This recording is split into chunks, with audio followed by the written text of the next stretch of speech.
The goal of people calling to globalize Intifada is to bring a Palestinian-inspired strategy of violence, political revolution, targeting civilians, including children, essentially to overthrow the United States and to defeat the fabric of society of the United States. So their stated goal is to overthrow the United States, and they organized, and they call themselves Global Intifada, and they came in this building in 2023. That is shocking. As we know, the politically weaponized FBI and DOJ under the Biden administration went after peaceful pro-lifers, J6ers, and Catholics attending Latin Mass, parents trying to hold their school boards accountable, and many more conservatives. They refused to prosecute heinous sex crimes against children and actual terrorists who wanted death to America and chanted it in our streets. In October 2023, rioters from the Jewish Voice for Peace and If Not Now, both violent pro-Islamic groups that support Hamas, invaded the Capitol complex. As a matter of fact, they came in this building right here, and they took over the Cannon Rotunda.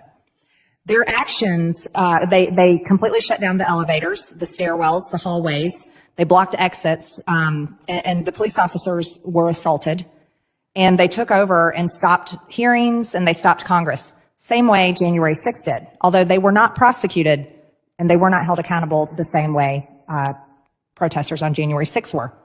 Now, I bring this up today because the riot organizers that held this riot here in the Cannon building not only communicated through a chat that appears to be Signal, similar to different messaging programs you have spoken about, but the title of the chat was Global Intifada. So if you see, it's hard for you to see, I know, from here, but this picture right here is a screenshot of one of their cell phones as they were communicating with each other. You can see in the background their signs.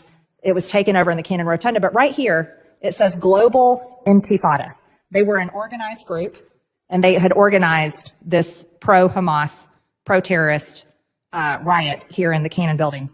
And Mr. Flesh, in your testimony, you talk about globalizing the Intifada. What is the goal for globalizing Intifada, not only worldwide, but in the streets of America?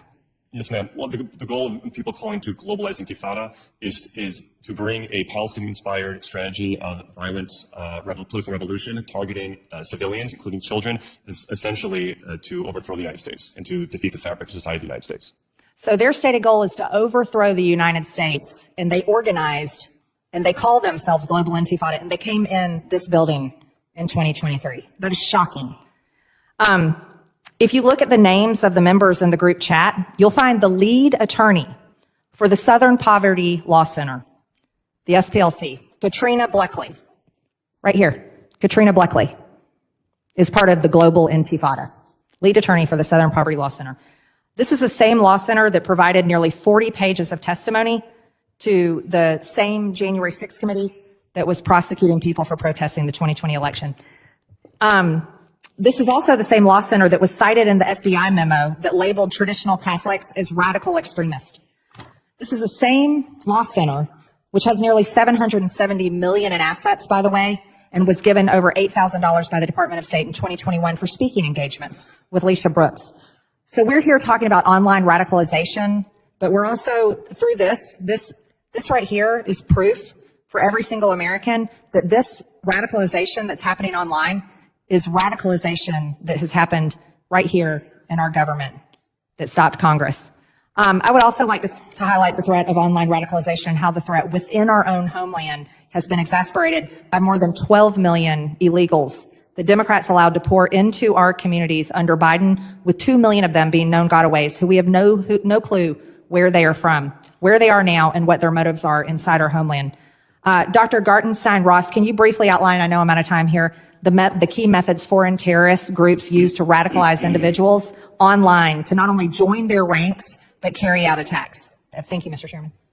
Thank you. About 30 seconds. Sure. To do it very quickly, as Dr. Braddock said, there often is not a great gulf between what's done online and offline. Online, generally speaking, methods include looking at people who seem susceptible to propaganda, forging a relationship with them. They sort of act as a social movement in that way, getting to know people who they want to recruit.